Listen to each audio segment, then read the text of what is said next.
kulanti wacan oo wanaagsan daawadayaal ku soo dhawaada waraysi gaar oo stuudiyaha telefishinka Saab aan kula yeelan doono gudoomiye ku-xigeenka xisbiga mucaaradka ah ee Wiciid Siciid Axmed Cumar oo loo yaqaano Siciid Wiciid gudoomiye soo dhawow. bismillaah wasalaatu wasalaamu calaa rasuulillaah sallallahu alayhi wasallam. aad iyo aad baan saaxiib wash u soo dhawahay.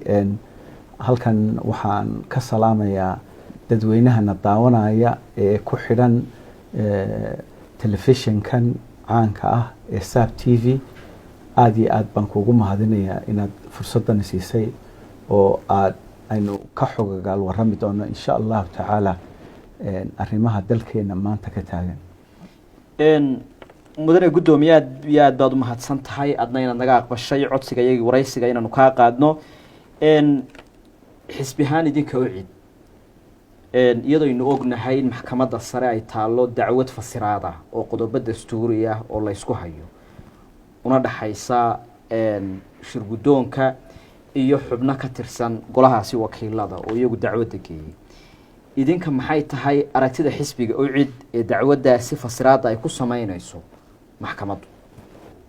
xeerkan maanta la isku haya marxaladuu soo maray. maanta waxaan doonayaa halkan inaan uga bayaamiyo dadweynaha reer Somaliland marxaladaha uu soo maray ama sharcigu dariiqa uu maro si uu qofka caadiga ah ee Somalilanderka ahi u fahmo sida sharciyadu u shaqeeyaan ama dastuurkeenu u shaqeeyo. waaba marka ugu horeysay anigu ismabaan lahaynba waxay gelaysaa crisis intaa leeg sababtoo tahay dastuur baynu leenahay, sharciyeynu leenahay oo dalka u yaala. waxaan ku soo noqonayaa xeer number 14. xeer number 14 waxaa baarlamaankii hore oo ahaa baarlamaan cadhaysan ayaa sameeyey. yacniga sameeyey maaha xeer number 14 wuu jiray laakiin wax ka bedel iyo kaabis bay ku sameeyeen. kolkii wax ka bedel iyo kaabis ku sameeyeen ayay iyagu intay soo hordhigeen golahoodii ayay u foodeen. kolkay u foodeenna waxaa loo gudbiyey golaha guurtida. golaha guurtiduna way ansixiyeen markaa madaxweynaha loo diray. madaxweynaha kolkii loo diray ayaa madaxweynuhu madaxweynuhu xaq buu leeyahay. laba arrimood xaq buu leeyahay. xeerka loo keeno waa midda koowaad inuu ku raaco golaha guurtida iyo golaha iyo golaha wakiiladu wixii ay doonayeen inay soo qeexeen inuu saxeexo uu dabeetana halkaa hawshiisii kaga gudbo. xaq kale wuxuu leeyahay haddii uu arko in uu sharcigaasi naaqus yahay waxna ka dhiman yihiin ama aanu waqtigaa u cuntamayn in uu soo celiyo. waaye madaxweynuhu kolkuu eegay wuu soo celiyey. waxaanu ku soo celiyey golaha baarlamaanka isagoo maxay ahayd 4 qodob oo muhiima uga dhigaya sababta uu soo celiyey. sababta koowaad waxa weeyaan oo waxaan doonayaa in qof kasta oo Somalilandari fahmo warqaddii madaxweynuhu soo qoray ee golaha wakiilada ku soo celiyey. doorashada iyo xeer number 14 yacniga waa qodobka koowaad ee ku soo celiyey. doorashada iyo xeer number 14 wuxuu ka hor imanayaa muddada doorashada ee qorshaysan ee madaxtooyada ee dhacaysa November 22. waa qodobka koowaad. madaxweynaha ayaa daliil uga dhigay oo yidhi xeer number 14 waxaynaan u geli karin doorashada waxay ka hor imanaysaa doorashadii kale. waayo muddada doorashada waa qodobka labaad ee ku soo celiyeen. waxaa ka mid ah muddada doorashada ee tooska ee xeer number 14 ku qeexan xeerka guud ee doorashooyinka ee xeer wuxuu ka hor imanayaa xeerka doorashooyinka ee 19. xeerka doorashooyinka 19 waa maxay? waa xeer doorashooyinka loogu talagalay kala horumarinta waqtigeeda maxay haytay oo wax xeer aad iyo aad u fara badan oo doorashada inoo maamulo kaana uu ka hor imanaya. ta saddexaad muddada doorashada xeer number 14 waxay kaloo ka hor imanaysaa doorashadii golaha guurtida oo iyaduna u muddaysan bisha 5 ee 2022 sanadka soo socda. ma garatay qodobka afraad ee madaxweynuhu ku soo celiyay waxa weeyaan doorashada iyo ururada xisbi iyo ururadu waa heer qaran. that means ama yacniga macnaheedu waxa weeyaan waa dastuuri, waxna waa xeer la qoray sida number 14 oo 82 nin baa qoray, waxna waa dastuuriyo dastuurka Somaliland ayay toos ugu jirta. waraaqda xisbiyada may soo qorin, xisbiga kulmiye muu qorin, xisbiga wadani muu qorin, xisbiga ucidna muu qorin. madaxweynaha jamhuuriyadda Somaliland xafiiskiisa ayaa ka soo baxday oo ku soo celiyay golaha wakiilada. waaya halkaa kulkaynu joogno qolo waxay leedahay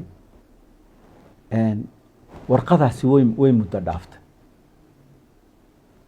oo waxay ahayd qodobka 77 waxa uu sheegaya oo uu qeexaya in madaxweynuhu kolka xeer la soo ay ogolaadeen labada gole uu u yimaado in muddo 22 cishaa gudaheed uu ku saxeexo ama ku soo celiyo. okay warqadda anagu ahayna golaha guurtidu waxay golayaasha guurtiga wakiiladu waxay u direen bishii June 12keedii ay u direen. isaguna waxa saxeexa warqadiisa ku taala in aakhirkii June baa loo diray mo 29kii ayaan u malaynaya, laakiin waan sixi doonaa taariikhda. laakiin taariikhdii uu madaxweynuhu ku soo celiyay golaha wakiilada waxay ahayd 21kii bishii 7. halka anagu xisbi ahaan waxaanu ka aqoonsanay muddada warqadda ku soo celiyay inay tahay muddo sharciga waafaqsan. ninkii dood ka keenaya iyaduna waa wax furan. eeg Somaliland waxa weeye waa wadan wixii la isku qabto la xalilan karo. gudoomiye Saciid taad sheegaysaa wabata la isku hayaba mar haddii qodobada dastuuriga la isku hayo soo maxkamadda sare ahna maxkamadda dastuuriga ee dalku xaq uma laha inay ka garnaqdo qodobada dastuurka ee la isku hayo. waxa weeye maxkamadda sare kolka ay ka garnaqayso waa inuu jiro dhibane iyo waynu qofna dacwoonaya qofna difaacaya dacwadii. laakiin xildhibaanada 46 ay soo meehayn dadkii dacwoonayay iyo xildhibaanada 46 ahay haddii sharciyan dastuurka la eego xildhibaano kala qaybsan bay ahaayeen. ma garatay kolkay doonayaan inay dastuurka ama xeer ay diidaan waxaa loo baahan yahay tiro mucayiman oo ku taala xeer hoosaadkooda iyo dastuurka Somaliland. oo tiradaas markaa waa imisa? tiradaasi waxa weeye 55 qof. 3 meelood oo 2 meelood. 3 meelood oo 2 meelood ayaa haddii doonayaan inay wax diidaan iyo inay wax ogolaadaan waxay noqonaysaa in 3 meelood oo 2 meelood ay isku raacaan. 47 3 meelood oo 2 meelood majority ma garatay waxay la mid tahay in qofun waraaq u geystay maxay ahayd maxkamadda sare wayna lahaato dad isahay. imika for example waxay ku qurux badnaan lahayd ama yacniga ay maxkamadda sare aqbali lahayd haddii uu shirgudoonka golaha wakiiladu intuu waraaq u soo qoro yidhaaho wallahi haddaanu golo ahaan nahay waxaan isku haynaa xeerkaa fasilaadiise maxay ahayd noo fasila. laakiin maxaa ka horeysa? eeg waxaa ka horeysay warqadii la soo celiyey ee madaxweynuhu soo celiyey ma laga wada hadlo? maya weeye jawaabta. maxaa looga wada hadli waayey? xildhibaanada hala weydiiyo. waxay ahayd in ay fadhiistaan oo naaqishaan marka ugu horeysa warqadii madaxweynuhu soo qoray. warqadaasi miyay aqbaleen mise may aqbalin. hadday aqbaleen sidiisa inay dee ku socodsiiyaan oo wixii madaxweynuhu ka soo dalbaday inay ku socodsiiyaan. magar haddii aan maxay hatee aanay ay su-aal ka qabaanna inay dood geliyaan, laakiin umay banaaneen inay yaacaan oo tagaan maxkamadaas. gudoomiye haddii fasiraadu ay noqoto oo fasiraada maxkamadda dastuuriga ay in xeerku dhaqangal uu yahay ururadiina la furo, idinku xisbi u cid ahaan diyaar ma u tihiin inaad ka qayb gashaan tartanka ururada iyo axsaabta? horta jawaabtu waa basiid ama aada iyo aad bay fududahay. annagu mar kastaba diyaar baanu nahay inaanu ka qayb galno ururada. horena 2 jeer horena kasoo qayb gallay oo maxay hatay kolkii ururadu soo baxayeen ugu horeeyay xisbiga baanu ahayn. maxay tahay 3 xisbi ugu horeeyay dalka soo baxaanu ahayn oo waxaanu ahayn udub iyo kulmiyo iyo wicid mar labaadkii 2000 iyo maxay tahay 12kii haddana waa lagu celiyay. haddana waxa soo baxay kulmiyo wadan iyo annaga wax khoof ama dhibaato ama aanu ka qabnaa ma jirto. laakiin waxa weeyaan oo aad iyo aad u basiida lama kala horeysiin karo. doorashooyinka annagu de maanaan mudaynin, haddaanu xisbi ahaan nahay maanaan mudaynin, laakiin qaranka jamhuuriyadda somaliland iyo marxaladihii u soo maray ayaa kala mudeeyey. doorashada koowaad ee inagu soo foolay waa doorashada golaha guurtida, waxaanay dhacaysaa May. doorashada madaxtinimada ee madaxweynaha waxay dhacaysaa November 22 sanadka soo socda. doorashada ururada waxaa la furayaa 22 December 2022. laakiin xeerkii wuxuu sheegayaa in 6 bilood ka hor ururadii la furo waqtiga muddadooda ay dhacayso. xeerka 6 bilood la furayo ururadu kaliya maaha. golaha guurtidu waxa ay leedahay kolka doorashadeeda la qabanayo muddo u dhaxaysa 6 bilood ilaa sanad ka hor waan shaqooyinkeeda la bilaabo. doorashada madaxweynaha sanad ka hor waa in la bilaabo sidii loo geli lahaa doorashada madaxweynaha, loo raadin lahaa fundingkeedii iyo xoolihii lagu qaban lahaa doorashada, lasii wargeliyo dadka.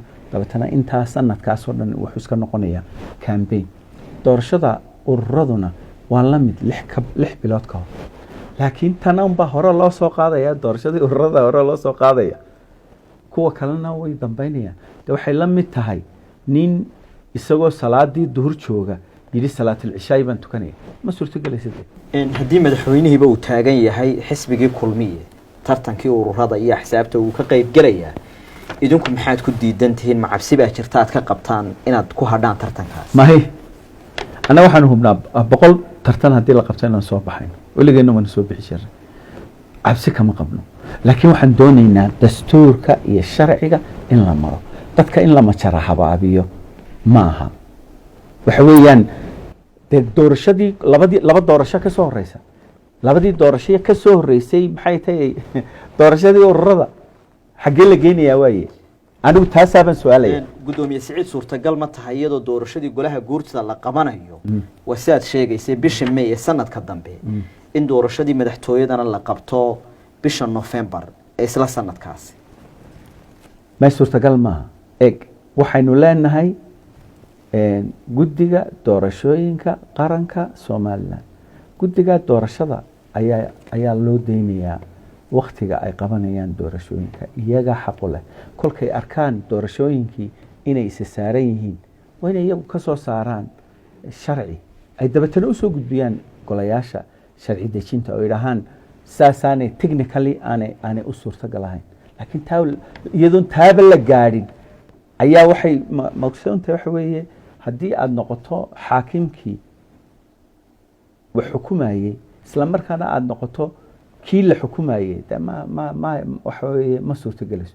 waxa weeye caddaan waxa ah dastuurka Somaliland doorasho kastaaba annagu ma diidanin time table haddii la sameeyo jadwalkaas oo ah say doorashooyinku u kala horeeyaan in loo qabto ama 6 bilood ha kala horeeyaan ama sanad ha kala horeeyaan ama 2 bilood ha kala horeeyaan waxay u taallaa guddiga doorashooyinka qaranka inay jadwal u samayso jadwalkaana annagu diyaar baanu hoggaan cusub ayaa xisbigeenu doortay shirweynihiinii afraad lagu doortay ee dhowaan ka qabsoomay magaalada Hargeysa hoggaankiina cusub ragga ku jira ma yihiin rag xisbiga u cid guulu horseedi kara oo muddadii 20 sano hayday uu jiray oo mar walba uu galay kaalinta saddexaad kor uga soo qaadi karay horta kaalinta saddexaad waa kaalin jirta cidun baa geli lahayd ma garat annagu wax baqoon ka qabnaa ma jirto geela waxa loogu heesaa ninna dhuuni buu ku dhex jooga ninna dhaqashuu ku dhex jooga xisbiga cadaaladda iyo daryeelka u cid muddada 20 sanadood uu jiray wax badan buu dalka soo taray ama ha ahaato gudaha ahaato ama dibadda ha ahaato waxa weeye dadka yaga ama dadka reer Somaliland waxaanu doonaynaa inaan dimuqraadiyadda baro waa xisbiga kaliya bilaa qabyaaladda kuwa kale waa ka waraysaa anigoo maxay tahay aan rabin inaan cidnaba dhaleeceeyo laakiin adeegsiga qabyaaladda waana laga badan yahay oo labada xisbiya kale waa laga badan yahay hoggaankan la doortay maanta waa hoggaan la shirabay oo la xulay ma garatay waxa ku jira 2 nin oo aynu u dooranay baarlamaankeena inay hagaan oo 2 ku xigeen baa ku jira aniga baarlamaanka Soomaaliland baaba lagu aaminay inay noqdaan ku xigeenno maxaad u malaynaysaa xisbiga midowga gudoomiye ku xigeenka labaada Ali Xamid Jibril xubinta kale waxaad ula jeedaa Cumar Jaamac Faarax oo tartamay kursiga gudoomiye ku xigeenka koowaad waayina Cumar Jaamac yacniga wuu tartamay waanu waayay technical issue ayay ahayd xisbiyadoo kala qaybsan masaalix gaara waxyaabo aad iyo aad u fadan oo aan maanta aan faaladeena aynaan ku jirin ayay ahayd laakiin run ahaantii waa nin aad iyo aad u ah veteran kolkaan ku leeyahay waxa weeye waa nin halgamaya xisbigii udub ku soo jiray xogayaha guud ahaa markii dambe liid garanayay NGO-yada aad iyo aad u maxay tahay yaqaana qawaaniinta guulo badan ka soo hoyay gobolka Sanaag oo xisbiga uga soo saaray maxay tahay dad aad iyo aad u fara badan oo gobolka Sanaag xogayaashii iyo baarlamaankii iyo golihii deegaanka aad iyo aad qayb weyn laxaad ka qaatay waan filaynaa inuu nin kastaaba uu qaybtiisa ama waqtigiisa ama uu qaadan doono oo dabeetana uu natiijo keeni doono saas awgeed baanan u dooranay maxay tahay hoggaankan cusub aanu dooranay shirweynihii dhawaa waxaad sheegteen in dadkii murashaxiinta ahaa ee golaha wakiilada iyo deegaanada u tartamayay inaad dhaariseen bal maxaad ku dhaariseen dhaariyo kala jaad iyo xeerba anagu sideedaba waxaan distoorka aan ahayn distoorka maxay tahay jamhuuriyadda Soomaaliland u yaala iyo maxay tahay distoorka xisbigeegu leeyahay waxaan ahayn iyo xeerarka dalka wax ka baxsan oo aanu maxay tahay aanu ku soo kordhinaa ma jirto ninka ku yiraaha ucid waxbay dhaarisay ma dhaarimay jirin laakiin agreement baan ka saxay laakiin gudoomiyaha sheegayba waxa weeyaan taa anigu maan maqal anigu xunun baan kaaga jawaabaya mowqifka xisbiga anigu operation officer baan ahaa waqtigii maxay tahay doorashooyinka aniga hagayay aniga teamkaygu buug baan qoray la yiraahdo hagaha musharaxa kaasoo aanu ka soo dheeganay meelo badan oo ka mid tahay dastuurka jamhuuriyadda Soomaaliland iyo xeerarka doorashooyinka golayaasha deegaanka iyo ismaamulka gobolada iyo maxay tahay xeer number 14 iyo dastuurkayaga aanu ka soo dheegnay taa kolkii aanu samaynay haddana waxaanu samaynay waxa jira waxyaabo dastuurku noo saamaxay waxa weeye ninka xildhibaanka ah ee ucid ka soo baxay haddii shuruudihii lagu soo doortay uu ka baxo waxa weeye xubinimadiisii xisbiga way buraysaa. xubinimadiisii xisbiga way buraysaa. kursiga lagu fadhiyaana waxaa lagu fadhiyaa xisbi ee laguma fadhiyo hebello. ilaa hadda cid burisay ma jirta intaad ogtay xisbiga cid ka soo baxay? may kala raacay dawanaansho way jiraan, xildhibaano naga fogday way jiraan, laakiin yacniga wax xubinimada lagu waayo oo aan soo qaadan karaa iminka ma jirto. laakiin kolka xubinimada la luminayo waxa weeye wax sahlan maaha. marka ugu horeysa waa in guddiga anshaxu ku soo ogaan, guddiga anshaxu kolkay soo ogaana dabeetana guddiga fulintu ay fadhiisato. guddiga fulintu iyadoo markaa la kaashanaysa talabaad go-aan wada jira laga qaato, waayo mogsoonta xisbiga waa xisbi dimuqraadi. guddoomiye waxa uu sheegay in xubno ka soo baxay xisbiga oo xisbiga ka baydhay sharciga lala tiigsan doono. adigu ma la qabta? waxa weeye qof kasta oo sharci jabin ku sameeya dastuurka Somaliland iyo dastuurka xisbigayagaba kolleyba dad soo jeedaan nahay, ninna lama cafiyay ama favor laysu geli maayo. aniga iyo guddoomiyahayguna waa wada soconaa. hamoodi inaanu kala soconno ama aanu kala ra'yi duwannahay. 20 sanadood baanu soo wada shaqaynaynay. mowqif kasta oo yimaada waanu iska wareysanaa, waanu ka wada sheekaysanaa, waanu ka wada tashanaa. ma garatay? kala ra'yi marnaba ma noqonayno. haddaanu kala ra'yi noqonayno aanu kala ra'yi ku noqon karaa compromise. isna waxbuu soo jeediya, anna waxbaan soo jeediya. saas awgeed tala wadaag baanu leenahay. tala wadaagtana labadeedoo keliya maaha, team work baa naga dhexeeya. haddii la eego guddiga fulinta, haddii la eego xogeyayaasha, iyo haddii la eego gola dhexeba. sicid, muddo dheer baad ka mid ahayd xisbiga mucaaradka ee cud sidaad sheegtay. sicidu cidna waa lagu yaqaanaa. xisbiga u cid 20 sano ayuu jiraa. maxay tahay hadafkiina siyaasadeed ee ugu horeeya ee ku wajahan siyaasadda Soomaaliland? xisbigayaga annagu maanta kolkeen shirka qabanaynay halku dhig baanu lahay. halku dhigaas waa maxay?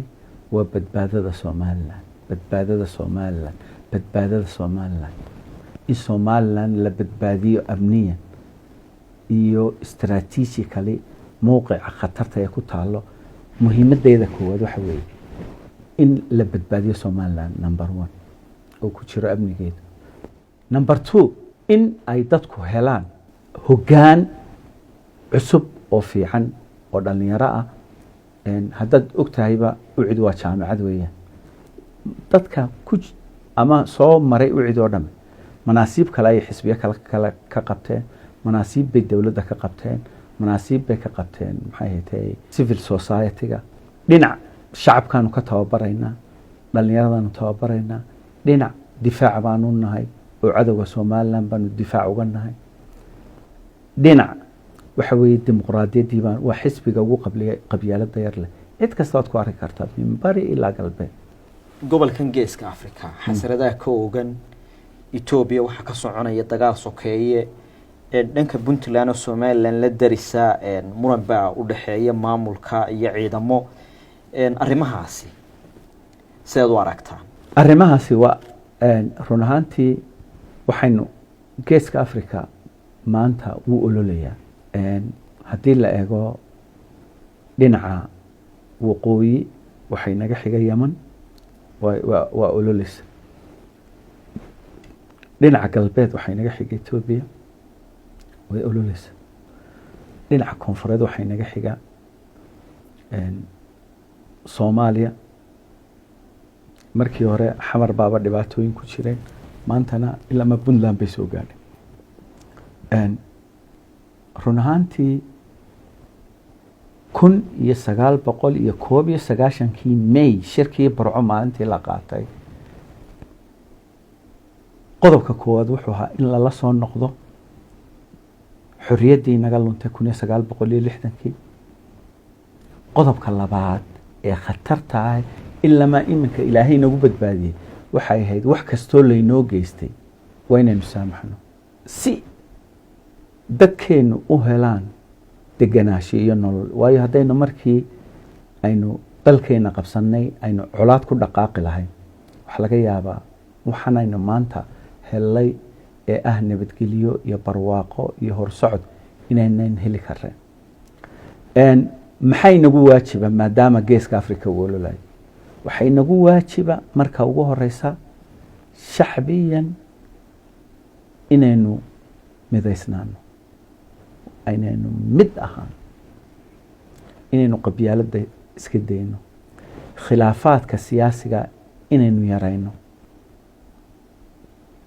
khilaafaadka siyaasigii wax yar bay ka bilaabmaan dabadeetana way weynaadaan kolkay weynaadaanna hadhowto isbedelo badan baa ayaa ku yimaada ay ka mid tahay inay abni daro soo korodho taasaan uga digaya membarkan waxaan uga baaqayaa xukuumadda jamhuuriyadda somalilan inay miiska wadahadalka ku soo noqoto xisbiyada mucaaradka la hadasho maadaama aynu mandaqad xasaasiya ku naalo in aynu ka wada hadallo waxa inaga dhexeeya inaynu dalka crisiska ka saaro oo constitutional crisis waa waxa ugu xun haddii laisku afdhaafo qaanuun waayo waxaan xasuustaa waqtigii daahir yaale xisbiyada iyaba isqabtay xukuumadda oo waxa laysku qabtay muddo kordhin tii waxay keentay in maxay tahay amni daro iyo shacab uu kaco dabadeetana in hay-ado kale oo ama dowlado shisheeye